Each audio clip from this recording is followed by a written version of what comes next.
V8 power in our dirt cheap red duster. Let's go!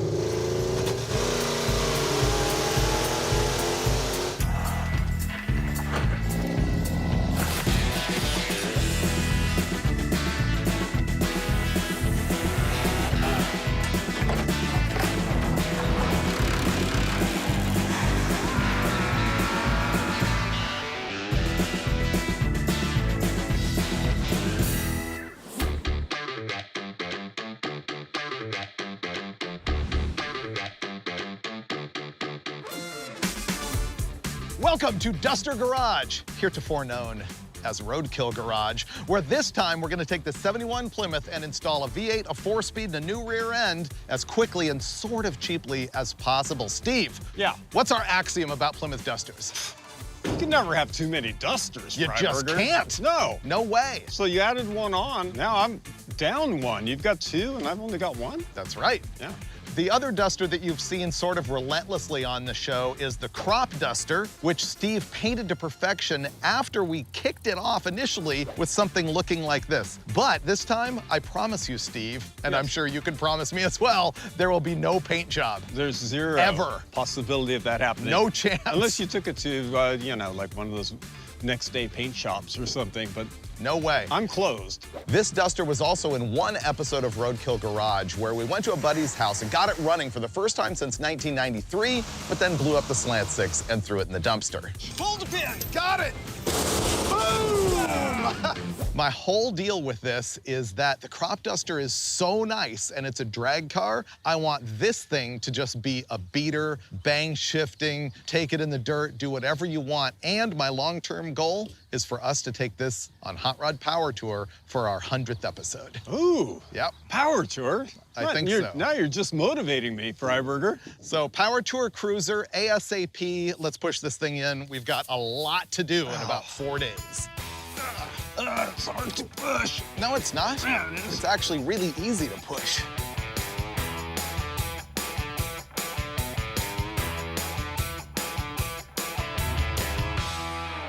We're gonna do this quick and dirty, even by my standards. You know how normally I say I like things mechanically clean, and even if the car's a beater, I'll like pressure wash and paint? Well, in this case, we're gonna put it together dirty. It's gonna be the ultimate example of don't get it right, just get it running. Because if I fall in love with the car, then we can clean it up and upgrade it later. But for now, I'm not even pressure washing this stuff. We're just gonna put it together. I'll tell you all about our Junkyard 360 and our used 4-speed as I install them. But right now what's gonna happen is I'm gonna change the clutch and mate the trans to the engine. And meanwhile, Dulcich is gonna be working inside the car, and I'll let him show you what's going on there. This car was equipped in a way that was pretty common back in the day, but you never see it anymore. It was a manual transmission, but the shifter was right here on the column. It was a 3-speed, so we have pedals, but the rest of the car wasn't quite equipped the way you would see in a foreign floor installation, which is what we're gonna do. What Chrysler used was this auxiliary transmission tunnel hump, which welded into the floor somewhere in there. So we've got to cut the floor out. I'm gonna begin by taking out the bench seat and the rubber floor mat. One of the things you'll get a lot of times when you have a rubber floor mat car like this is rust in the floor pan. And the reason is water gets underneath of this and it can't evaporate through it. So what does it do? It just evaporates through the floor. So there is a ton of rust in this floor pan. What are we gonna do about it? Probably nothing. Let's tell the tale of our drivetrain here. Cast your mind back to the episodes of Roadkill where we have the thing that we call the rally duster. It's a blue, like 73 or 74. We took it to a rally school and thrashed it around. More recently, we did a shootout against our vet cart. And at the end of that episode, I had Chris Birdsong, who built the car, race us. And I told him he could get the rally duster back if he beat us. And then when he lost, I said, well, you still get the car, but I need the engine. And that's what this is. It's a 5.9 liter Magnum. So that would have come out of like a Dodge Durango or full-size pickup in the 90s. It is junkyard fresh, completely bone stock inside. It doesn't even have a camshaft in it. And it does have valve springs that are pretty wasted. It does have an Edelbrock intake manifold, which converts it to a carburetor because it would have always been EFI from the factory.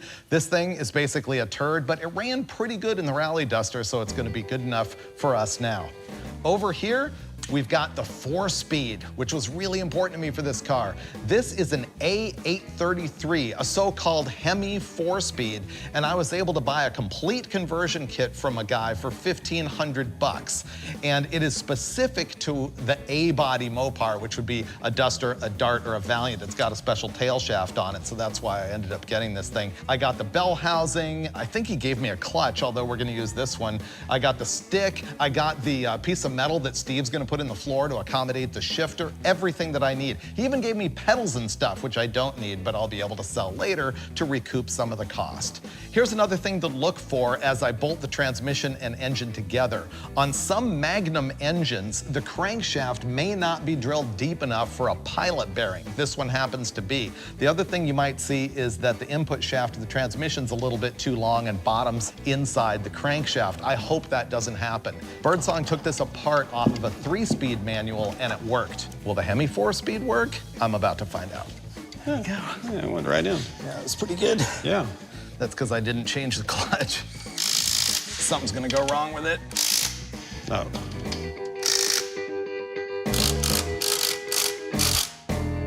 All right, this feels like a lot of progress. It is a lot of progress.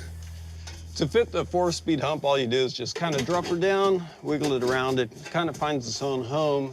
Then I marked the whole perimeter of it. Now, if you look at this, I've got another set of lines on the inside because the thing was installed as an overlap fit and just spot welded in place. And we'll probably only use a very small number of tacks just so we can easily cut it back out because eventually these floors are going to have to be replaced.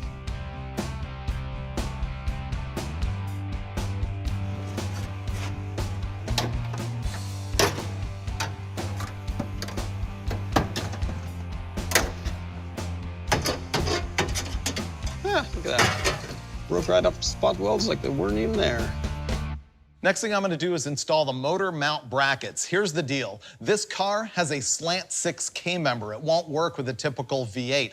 I didn't want to change the K-member because that's really time consuming, and so I got these conversion brackets. If you're a Mopar guy, you remember this company that's called Schumacher Creative Services.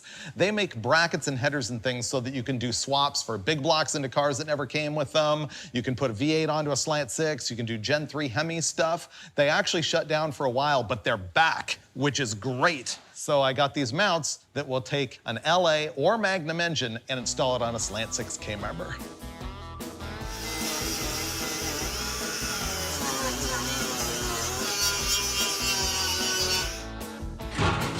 I've got everything positioned and cleaned up, ready to weld. Basically, I'm just gonna tack the 4 corners and 1 tack on each side right down the middle because that'll make it easy to take back out. But for now, this is gonna be plenty good. Here's where I super splurged. I got these really expensive headers from a company called TTI Exhaust.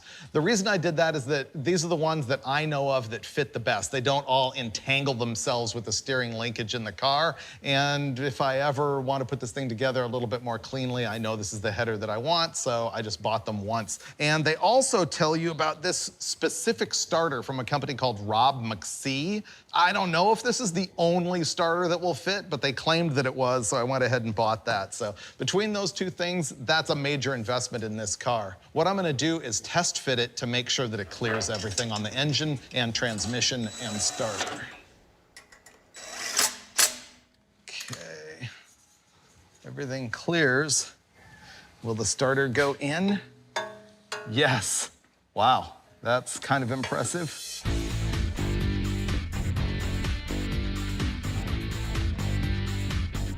I couldn't live with myself. I said I wasn't gonna pressure wash anything, but I had to detail the engine bay because it was a sponge pit. Now it's gonna be much nicer to work on.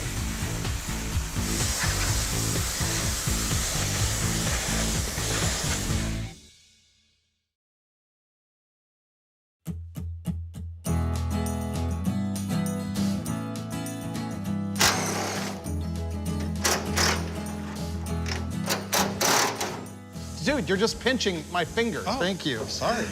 Sorry, it was painful. I couldn't take it anymore. I was waiting for you to scream. That's my signal for stopping. I guess so. Using my uncanny powers of observation, I noticed that this core plug is leaking. So I'm gonna change that sucker. What I do is see if I can grab the edge of the freeze plug or core plug, because if you put your punch right in the middle of it or on the side, you'll punch through it. There we go. There we go. Unfortunately, it went inside, as will often happen. Here's my trick for that. Grab it with a channel lock and bunk.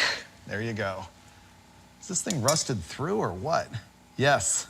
See that goop right there? That's hiding the hole. You heard me call this a core plug, and you heard me call it a freeze plug. Here's the deal with that. It is a core plug because it's really only there for the casting of the block. People call it a freeze plug because they believe that it's designed to pop out if the coolant freezes inside the block.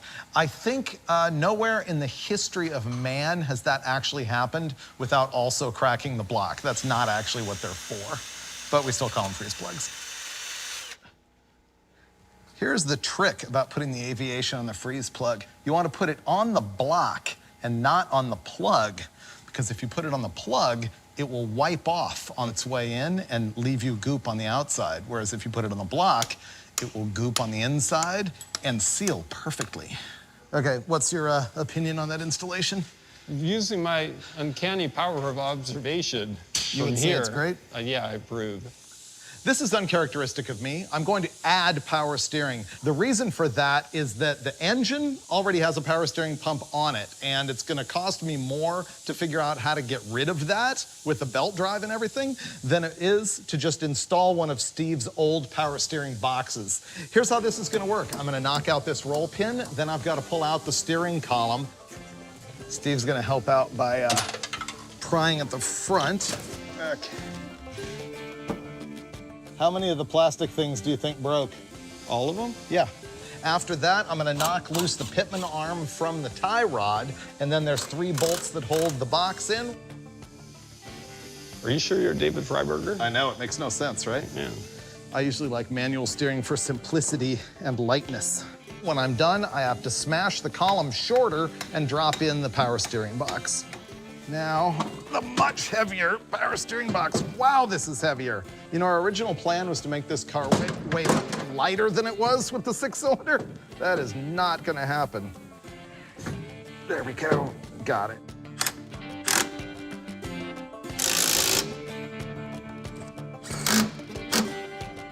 It's hanging up on something. You probably have to lift your end All right, up. put the steering wheel towards the roof of the car. Okay, hold on there. There, it's on.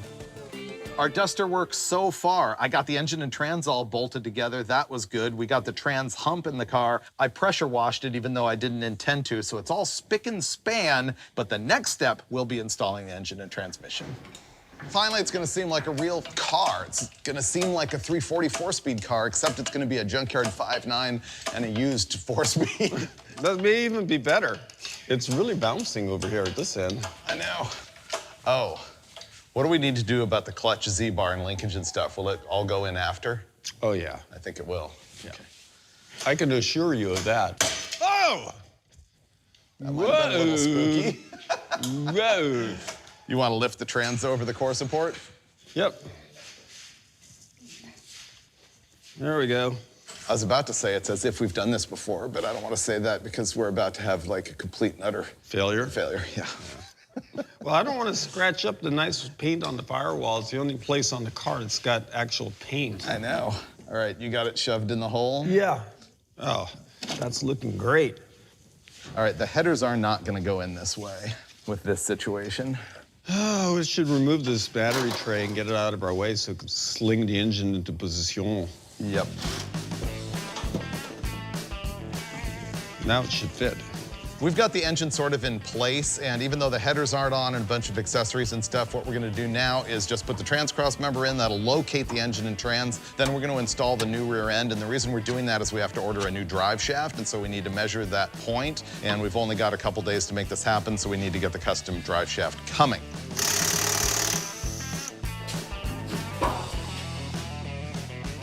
Look at all the washers stacked. I know.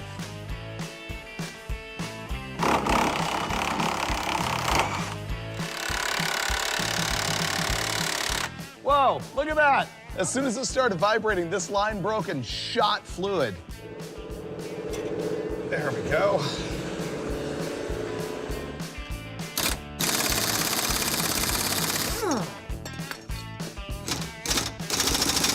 Okay, the pinion angle might rotate. Oh, look at all that smoke. Something must have been getting hot. When you're done, I think it's ready to come out. I'm not too far off. So the gas tank is basically falling out of the car, Steve. Oh, good. We might have to put a trunk floor in it. It's kind of bad.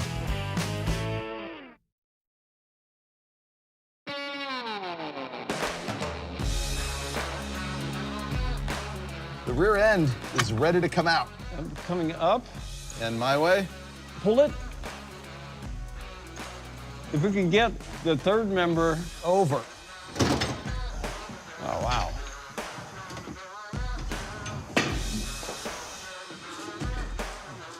You want some help? No. We got the rear axle out of the car. We're gonna upgrade it, I'll show you that later. But basically getting rid of that gave us the room that we need for our next job, which involves the gas tank, which needs to come out. You see, this Mopar A-body has a spare tire well, and they're always rusted out. The problem is that rusty spot is where the hooks are for the straps that hold the gas tank into the car. Long story short, the gas tank's falling out of the car. So I have a new tank and I have a patch panel for the rust, and that's the next thing we're gonna work on. We'll pull the gas tank out and do some body work to fix this rust. We couldn't get it out. No. All we have to do is take it off. Oh, wow. Look at that. It's completely packed with corrosion. Yep. I bet you that's been in there for a long time. Yeah, I wonder what the tank looks like.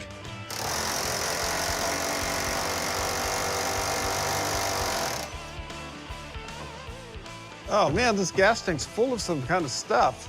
Wonder if it's gas. It could be. Okay, so dumpster or backyard for 20 years? Oh, now that's dumpster material. And for my next move, we're gonna repair the rust. I'm not gonna do this the right way, but I'm gonna do it the expedient way.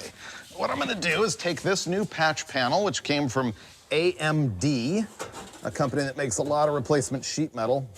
I'm gonna drop this in here, shove it down as far as I can. Then I'm gonna grab my big ol' Hankin marker and just scribe a line around there, and then I'm gonna cut out the floor about 1 inch below that. So I'm gonna flange it. In other words, they're gonna be overlapped.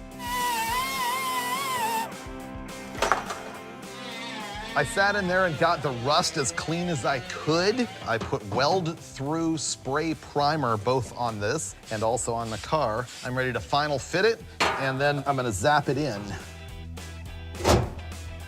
So what I'm gonna do is weld to rust, which isn't gonna be good, but I'm gonna start here and then put a few tacks in all the way around. I don't know, I might have 20 or something like that. And I'll fit it as we go.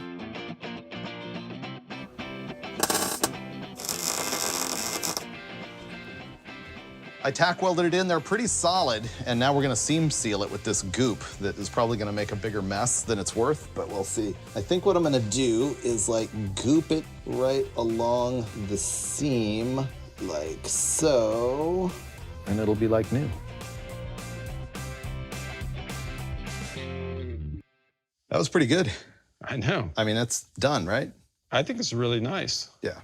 I'm pretty happy with my trunk floor repair. Now we have to figure out the brackets that hold the straps that hold the tank in. And so Steve's gonna mock the tank up in there, and I'm gonna attempt to hold it up with camera equipment and a jack so that we can see where the straps go. All right, can I move it past your armpit? I'm worried about stabbing We're you. good. Keep going. That looks good right there, right? Yeah, that's perfect. Okay. Is that holding without crushing? That's holding pretty good. Well, this wants it right in line with this. I would put the eye right about there. Here, here. Yeah. I think that looks pretty good. Here we have the rusted out piece of our trunk floor, and these are the drops that catch the J-hooks for the gas tank straps. And as you can see, it had a brace on this side, which is completely rusted out. So we're gonna extract the 2 tabs and then make a new brace out of some flat stock, weld that all up, drop it in a new floor pan, and we'll have somewhere to connect our gas tank straps and secure it into the vehicle. Okay, here we go. Let's see if the straps fit right before I make that permanent. Okay, this one's no problem. Yeah, it's perfect.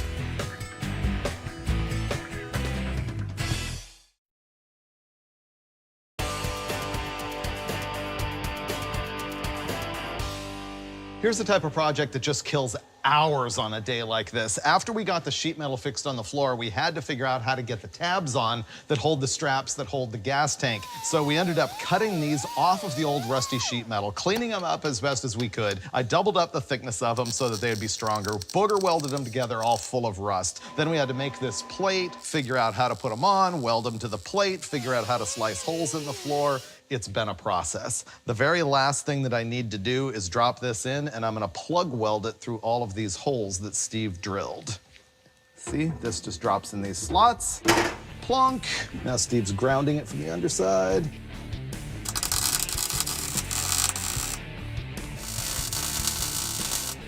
There we go.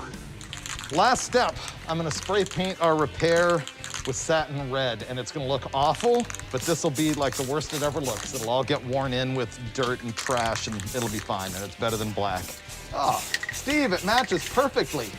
I thought it would. To protect the bare metal of our new spare tire weld, I'm gonna spray it with some rubberized undercoating.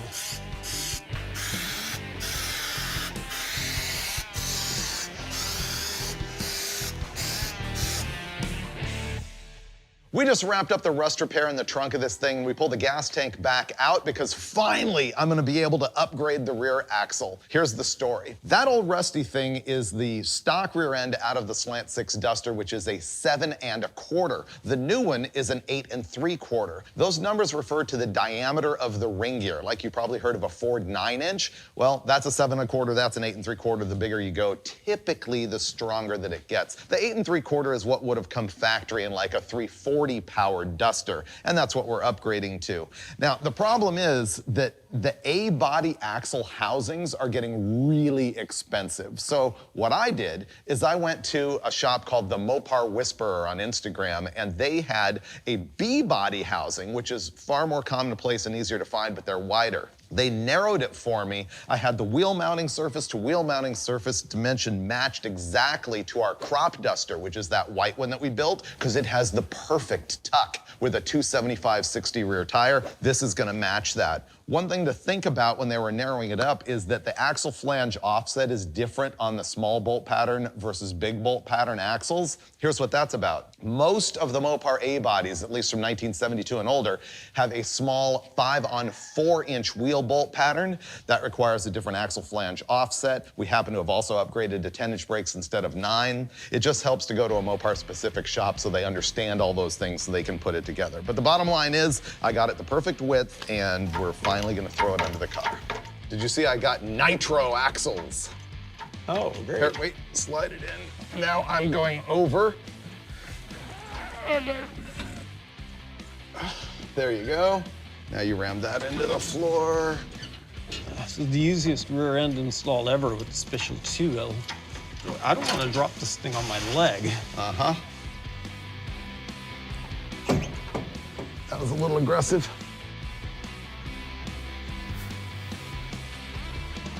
Here we go.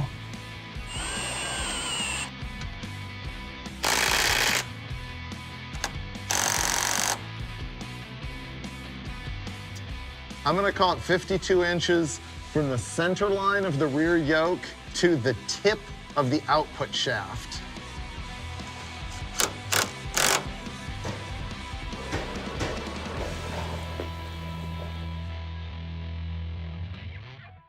One of the things we noticed when we were working on the gas tank was that the fuel filter was just completely packed with rust inside, so I'm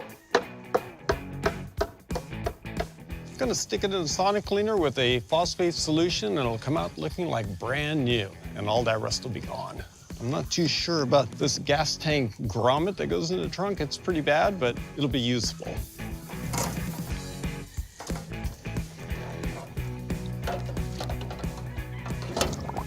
Yeah.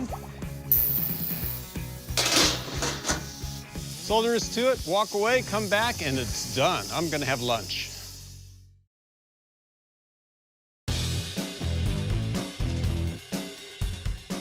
We got the rear axle in and we were gonna finish up the gas tank back there, but then the fill tube was loaded with crud. Dulcich has got it out there soaking in his super sauce with his super tinkly extra stimulator. You like put a quarter in the machine and it makes it all good. While that's cleaning, we decided we're gonna put the headers on, and it ends up being a little bit more difficult than we thought. We actually had to go to the instructions. We're gonna pick up the front of the car even more than we already have and have to drop down the drag link, and then hopefully we can get the two-piece header up into position on this side.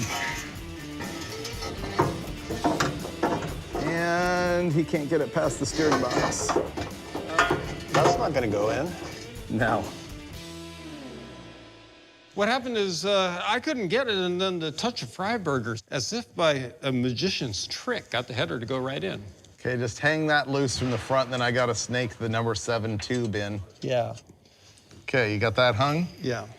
So that's not crashing on my head, right? No, I hope not. Okay, can I have the slip tube? Yes.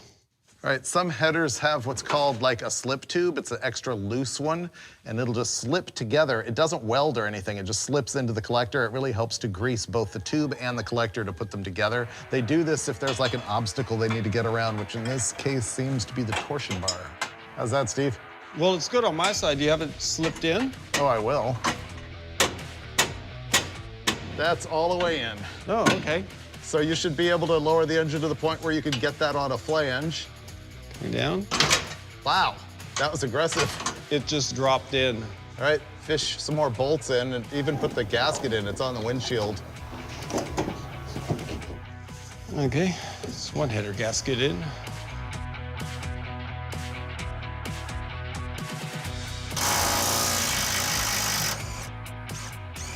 Now the header's gonna go right in. I think you might be right. All we have to do is disassemble the steering linkage. Okay, here comes the exhaustamente. Okay, that's gotta go, right? Here, down, take it back out. Put this over here, pick this up, put that over there, pull this up, now install it. Oh, Man, yeah. You were right. thank you. Man, I'm 2 for 2 on that Freiburger, that was ingenious. header angle. Can you hold that there, and I'm going to slowly let the engine down. Yeah. It just went home, didn't it? Yeah. That's hung. Now will the idler go back in? The headers are all bolted in, motor mounts are tight, and I got the drive shaft, so we're ready to go. It's gonna start puking as soon as I pull this, and then I will rush the other one into place. We got a bleeder! Here it comes! Ah! Stop. And, woo! Okay. There we go.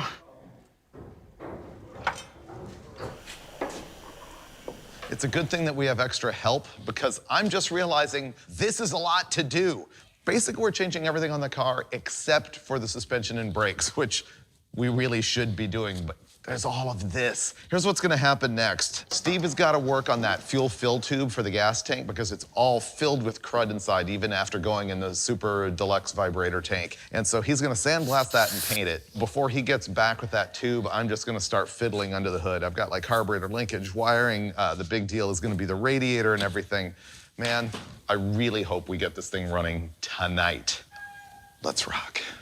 I got the fuel filler cleaned up pretty nicely and the sonic cleaner with the phosphate solution. It got rid of the rust, but where the rust is super thick, it left crystalline deposits that may or may not come off. I'm going to hit that with the sandblaster to knock those out of the tube. Then I'll be satisfied that we're not going to get any contaminants in the fuel tank. I've got that cleaned out pretty good. Now I'm just going to paint it black and put it back.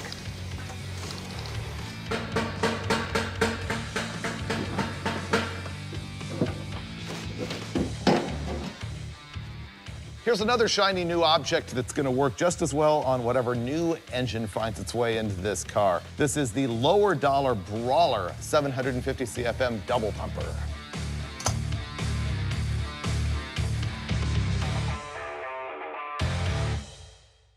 Dulcich has got the Z-bar working now and all the clutch linkage. I'm supposed to be down there installing the starter right now, but I'm procrastinating that, and I've been wiring things. And before I can continue wiring things, including the starter, I need to get a battery in the car, and here's the problem. Our battery tray no longer fits here with this power steering pump, so let me explain that to you. This 5.9 Magnum engine from the 90s uses a serpentine belt drive. It's completely different than anything you could have got in the muscle car years. The Magnum engine uses a completely different accessory drive setup than the older Mopar LA or small block engines, which would have been a V-belt, and it's all more compact. Thing is, you can't put the older LA engine accessory drive on a Magnum engine without changing the timing cover, and we haven't done that. And so we're gonna live with this setup. And so the cheapest, easiest thing for me to do is to figure out how to get a battery in the car. One answer would be put a remote battery in the trunk, which I can't stand. The other answer, which I'm going to live with, is this. A tiny little battery. This seems like it's gonna fit right here, just barely. So my job is gonna be to hack this tray down and make it clear the power steering and hold this battery. Okay, test fit.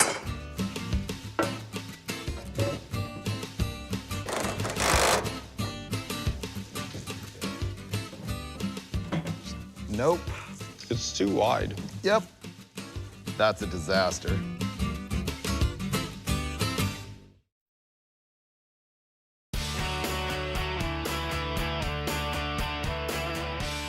I've given it a lot of clearancing for the pump, but this battery is not gonna clear. We're gonna go see if we can find an even smaller battery. Basically, I'm gonna make the tray as best as I can and then find some battery that'll fit it. After I notched that deal, I was able to reinforce this thing. I moved a factory support over, drilled through the inner fender well, and Steve found a new small battery that's gonna work perfectly. Will it fit? Remember the first one did not clear? This one is perfect. It's a little tall. It's tall. It's made for a 1980 TR7. Okay. It's think we're goofy, okay. but it's functional. And that's our motto on Roadkill Garage. I always love having brand new gas tanks. Okay. Can I try pushing it in? Okay, go. Okay. Okay. Now we just need to put the straps on. All right, that's in. The fun continues. I finally got around to getting the starter up in there and found out that this Super Trick starter, the specific part number recommended by the header manufacturer, didn't actually fit. I had pre-tested on the stand or on the dangling chain, and apparently I didn't have something right because this barely touches a header somewhere like right in there. Just enough to wedge it in there, and just enough to touch it, and just enough that I'm not going to use it. We did find out that these OE type starters will fit up in there. I just need to nick the end of this corner off in order to clear the clutch linkage.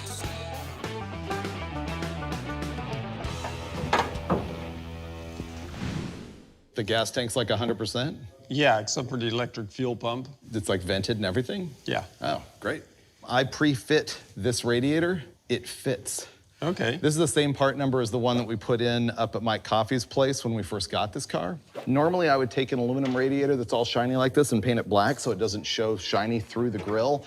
But it doesn't show up that bad on this car, and we're into a time problem. I really just want to get it running more than have it look perfect because you want to mess with the electric fan or the electric fuel pump? I'm gonna do the fuel pump. Go for it. All right, I'm gonna figure out how the aftermarket fan and shroud fits in this thing. One of the things you have to be aware of if you're retrofitting an early car with the Magnum engine is that the Magnum engine has no provision for a mechanical fuel pump. And that's why I'm going to install this, the old reliable Carter electric fuel pump. This is set up for about 5.5 PSI operating pressure, which works great with the carburetor without any kind of external regulator. So I'm gonna bolt it directly to the floor using the 3 studs. Want to put it on? Yes. Okay. All right.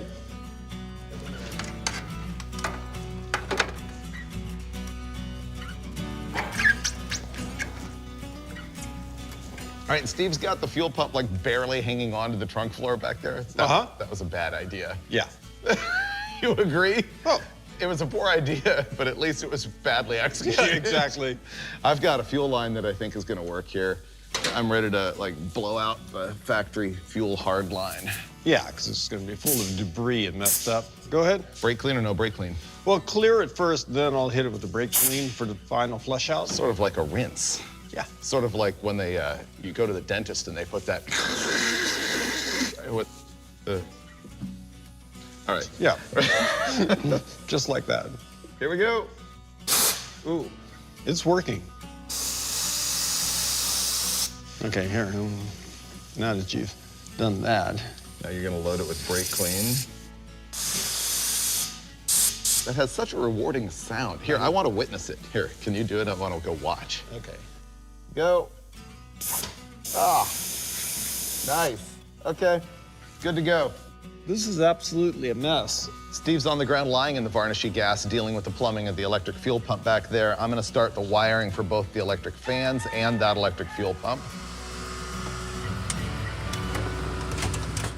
All right, Steve, it's a full Roadkill quickie job, but the fuel pump and the fans are wired. Ready? Let's hear the fan. I can feel that from here. It's not that bad. I'm concerned it's small, but it'll probably be okay. All right, can you check for leaks when I turn on the fuel pump? Okay. Do you think that Carter pump is going to lift? Yeah. You can always hear the electric fuel pump running fast and then loading when it gets the fuel. Here we go. Right there. You know what, Steve? What? We can actually start it right now. Okay. I'm gonna put plugs in, it's gonna be loud. Got spark.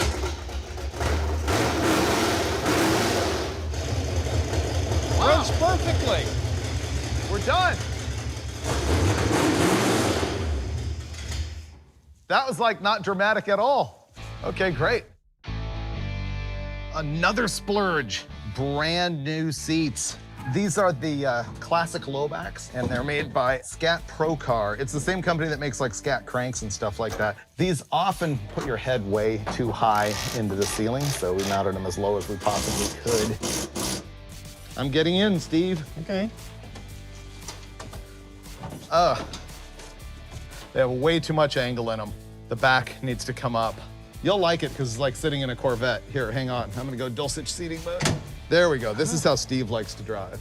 Yeah, it's perfect. Yeah. See? Do I look like Steve?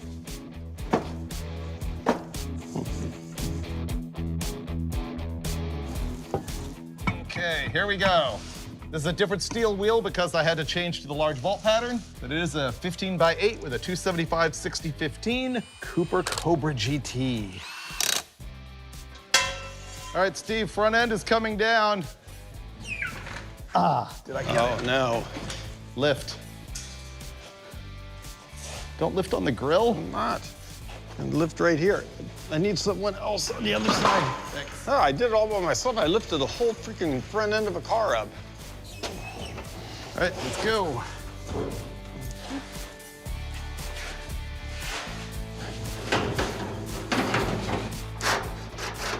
Steve's gonna cinch that up. I'm gonna install our new air filter, and I think we're gonna be road testing this pooch. Let's see if it drives.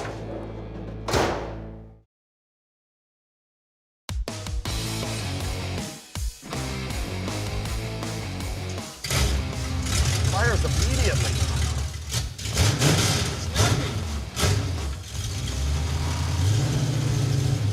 Just like that, we're off. I can't hear anything. What? Can't hear you. That's right.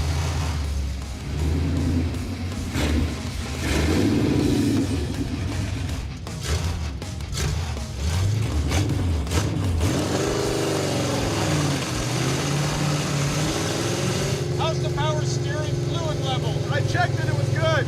Okay. Decent alignment.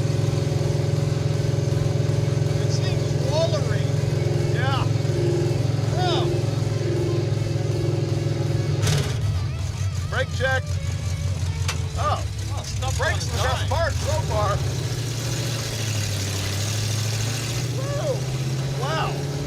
It handles terrible. Both shocks are worn out. Yeah.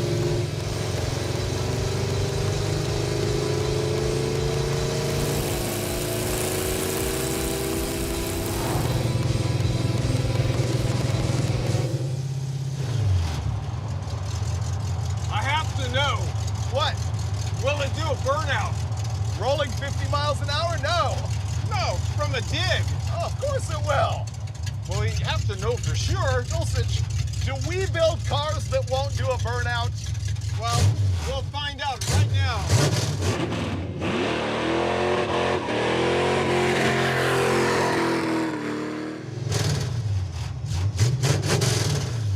Okay, well, we can't really hear it. Yeah. No.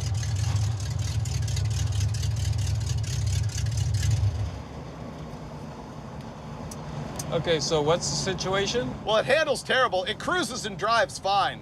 The alignment's just all over the place, and when it's running, it feels to me like it wants to pull the car to the right, like the power steering is pulling to the right. It's very strange.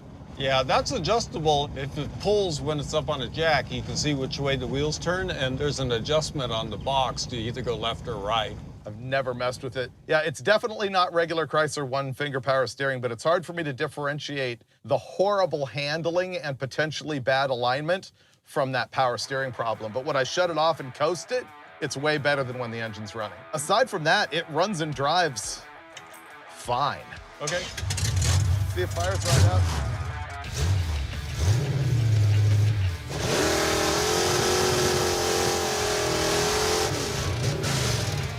Plugs the valves pretty early. Yes, it does.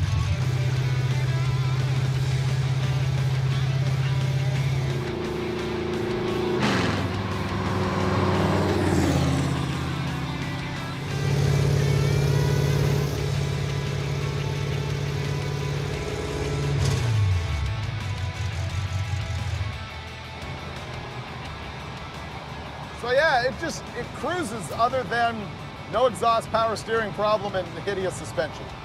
So, mission accomplished? Yeah. Yeah. Here's sort of my final wrap on what we did here. This car was worthless sitting in somebody's backyard for 30 years with a 6-cylinder in it on 4 flat tires. Wow, that's a long time. It got rescued out of that. We blew up the Slant 6. I wasn't proud of that, but I promised the audience the car would come back, and it did.